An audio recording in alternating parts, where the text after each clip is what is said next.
Welcome back. You're watching our continuing coverage here from Davos 2025. We're talking about a Trump 2.0 era and what that could mean for different sectors, including the healthcare sector. Joining me now to understand how the vaccine industry is bracing itself for a Trump regime is Adar Poonawalla. Adar, many thanks for joining us here on CNBC-TV18. So let's talk about that. Let's talk about Trump and the implications for your industry. You just met with the head of Gavi, the Vaccine Alliance. What are you bracing yourselves for? Firstly, it's a pleasure to talk to you again about this. You know, we'll just have to wait and see for the policies that the US sets out. But from what we've understood is that, you know, the vaccine industry in providing vaccines to the US is going to take a little bit of time because the new person in charge, Mr. Kennedy, as we've been told, wants a lot of scientific-based data before they approve and license vaccines. So let's see how that goes. We're working with AI tools to fast-track clinical trials. Anyway, isn't it? Yes, so, but they want to see more data, more information, all of that. So let's see how that goes. As far as Gavi is concerned, you know, there's a replenishment coming back where they need to raise $8 to $10 billion. To be able to procure all these vaccines. We've substantially brought down prices from $10 to $4 for the malaria vaccine, for example, and that's going to save hundreds of millions of dollars and hopefully save a lot of lives on the continent of Africa. We want to, invest and develop new vaccines also, like, we're launching the HPV vaccine in India next year for the government programs.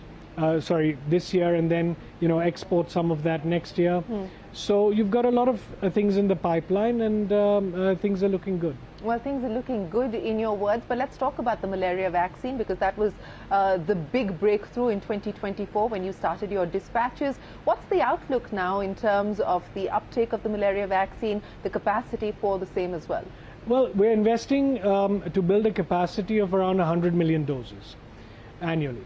Right now, it's only about 25 to 30 million doses a year because that's what the countries in Africa can take. But as the funding gets into place and the countries get ready from a programmatic point of view to take the vaccines, we're hoping to see a large uptake. But you know what concerns me is the development of vaccines in India. Our ability to innovate and make our own vaccines, because we want to make in India, we want to invest in India. But I'll just share a fun fact that, well, it's actually a sad fact that the entire vaccine industry, my company included, struggles to cross even $1 billion worth of profits annually. And that's nowhere near enough to be able to develop our own vaccines and molecules. For example, we've had to partner with others to get the dengue vaccine, the chikungunya vaccine, the monkeypox vaccine, that all of these will launch in the next 1 or 2 years.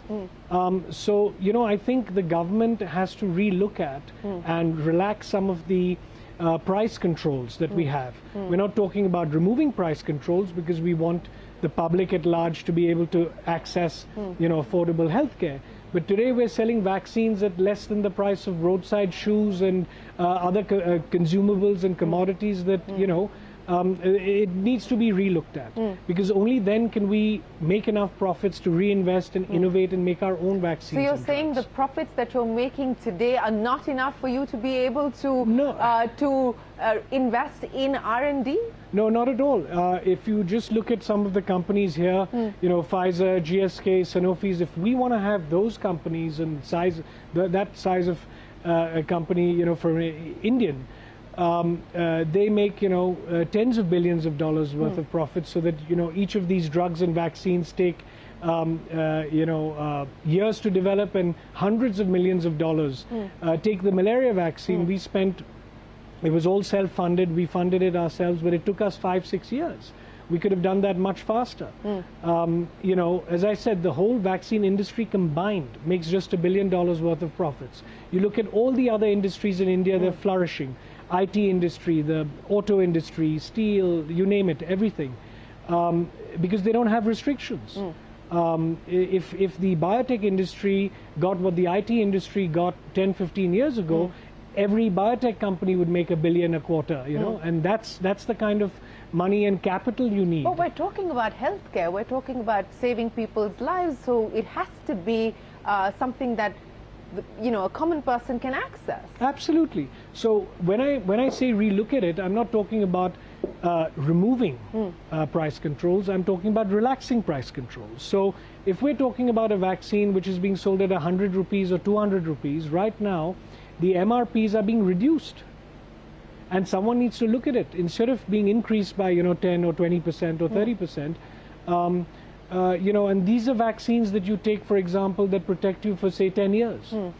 Today you buy a painkiller, or you buy any medicines, or you buy other consumables, or you spend on any sector that you look at in India. What is a few hundred rupees? So we're still talking about keeping it affordable. It's just got to balance it out so that, you know, the industry can grow, also create more jobs, more investment, and most importantly, you know, you look at even the COVID times. We had to go to AstraZeneca and Oxford to partner with a vaccine there. For the chikungunya vaccine, we've partnered with Valneva. For the monkeypox vaccine, we've partnered with Bavarian Nordic, and so on and so forth. So yes, the partnership model works, but if you want to develop and make in India everything from scratch, you need that kind of capital to be able to do that. So it's the chicken or the egg, and that needs to be balanced. I'm not saying, you know, remove price controls so that it becomes unaffordable. Absolutely not. But that's what I think we need to have a discussion and debate. So you're saying that it's capital that's constraining you from being more innovative? Absolutely. Look at the talent we have in India. You've got some of the most hard-working people, talented people, qualified people. You know, they may not want to work 70 hours a week, but we work even, you know, through Saturdays in our manufacturing. So, you know, you've got everything going for us. We just need the capital. Well, you waded into the 70-hour and the 90-hour debate, didn't you?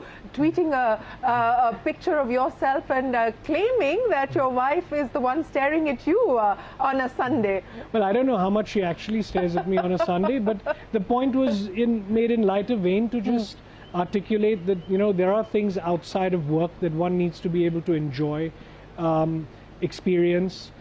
Even if you're talking about, you know, if you're a senior level manager or a CEO, you need to be able to, you know, network with people outside of the office, whether it's to raise capital, access to technology, know what's going on. How can you do that if you work, you know, 70 hours a week? So I think, you know, whoever said that also meant it that it was just meant in zest that you must work hard. There's no substitute for hard work. I totally agree with that.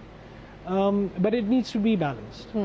Well, what is the balance that you go for at Serum? I mean, how do you look at this issue of how much and, you know, balancing between what you require in terms of your personal growth and personal time off with the needs of the organization?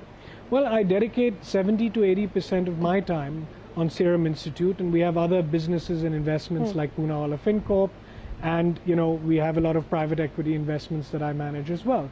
But as far as the workforce at Serum, you know, we have an 8-hour shift, which itself is quite grueling. If you're talking about physical labor, you know, for most part of the activities, I think 8 hours is very reasonable and fair. We have, you know, multiple shifts. So we start at 7:30 in the morning. That shift gets over at 4, and then the next shift takes over. So we don't work more than 8 hours per shift, because I think that's you know, the human limit, because after that you see productivity also going down, which is also very important. Yes, it is very, very important. But you talked about some of the other businesses. Let's talk about Poonawalla Fincorp, and it's been a difficult time. I mean, we've seen that being reflected in the numbers as well. Also a fair degree of churn of people. What's going on there? Well, you know, ever since we took over Magma, there was a huge change in churn at that time, turning around the product portfolio, the people at that time as well. We got into retail lending and certain products which was, they were focused more on the unsecured space. Now, given the sort of delinquencies we're seeing across the board in the unsecured lending, we felt that we should focus more on secured lending, LAP, housing, other sort of secured lending, and that's where we felt it was time for a seasoned team, which we managed to get over from HDFC partly, and and from other banks and NBFCs, putting together a really good set of senior leadership, where we're now going into many other verticals, gold loans, LAP, and so many other things. And perhaps even using AI for customer service, for even underwriting, for lending, and so many other things. So that's an exciting part also, where I think some efficiencies can come in. Now we're on a good footing going forward. When do you expect a turnaround? No, the turnaround has already begun. So, what I would say is that with the new team in place and the new investments, the OPEX, which is there to incubate some of these new businesses, I think you're going to see a huge turnaround in the figures in the coming year. This financial year obviously is not going to be what it was last year, because we've written off a lot of the old legacy books. So we wanted to clean it up rather than having an overhang. Is the cleanup done? It's done. We've written it off in terms of, providing for it and making the provisions. We've improved our collections. We're at 85% collections, so it's significantly higher than what it was. We've got a AUM now of 30,000 crores, and we're hoping to grow at 35-40%. That's the guidance we've given. And you're sticking with that? Yeah, and I think we can easily reach a lakh crores in the next 5 to 7 years of AUM, and we want to do it very sensibly, carefully, and again more on the secured side, and have like a 60-40 mix of secured and unsecured lending. The regulator has been fairly cautious on what's happening on the unsecured side. You also talked about the delinquencies and how you've seen that go up. But what are you seeing at this point in time in terms of consumption, in terms of growth? Do you see any signs of a pickup, or do you believe that it's still slow?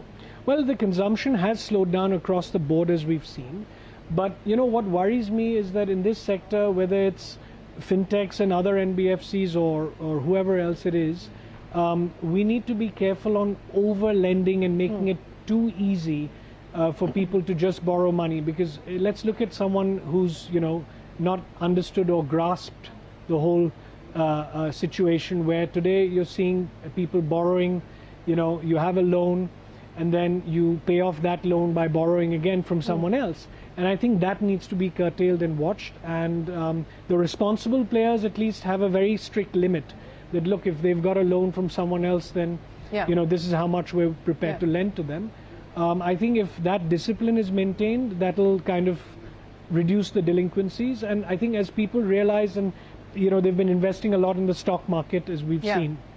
I think once that slows down a little bit, if at all, and there's been a lot of leveraging for that activity, let's see what happens. But right now, one needs to be quite careful and calibrated in the unsecured space. And RBI is absolutely correct in putting all these warning signs and measures. So we're complying to that and fully, are aligned to, their way of thinking on it. So let me end then by asking you about the pipeline for 2025. You talked about malaria, chikungunya, monkeypox, the HPV vaccine. What will you prioritize in 2025? And more partnerships likely? All of these vaccines. We've got the yellow fever vaccine as well. So it's all these nasty diseases you get from mosquitoes. I'm terrified of mosquitoes, so I've been attacking my firepower on all mosquito-borne diseases. So hopefully, that should have a serious impact. And HPV is something which is very important for girls and women, both in India and across the globe. So I'm going to focus on that. I think that's enough for the next 3-4 years to chew up, and so let's see. And since you talked about the lack of capital, are you looking at raising funds for anything specific at this point? Well, I keep churning my portfolio and investments in privately listed companies. We just signed a deal with TPG for selling off a stake in our glass vials and syringe business, the Adar Poonawalla business. We're talking to some people for our insurance business. We're talking about also taking 1 or 2 of our companies public, maybe in a year or two, like Wellness Forever, where we have an investment of and a stake of around 25%. So, after 5 years, I like to sort of try and churn the portfolio, because an exit is very important also. Otherwise, you sort of get stuck in with investments, and you don't get the liquidity. So I like to just churn that portfolio. So well, that's we hope that you churn what you need to churn effectively and continue to deliver on the vaccines and the pipeline that you have there, as well as turn things around at Poonawalla Fincorp. Many thanks, Adar, for joining us here on CNBC TV18. With that, it is time for us to wrap up this conversation, but there's a lot more coming up. Don't go anywhere. We're back in a moment with more.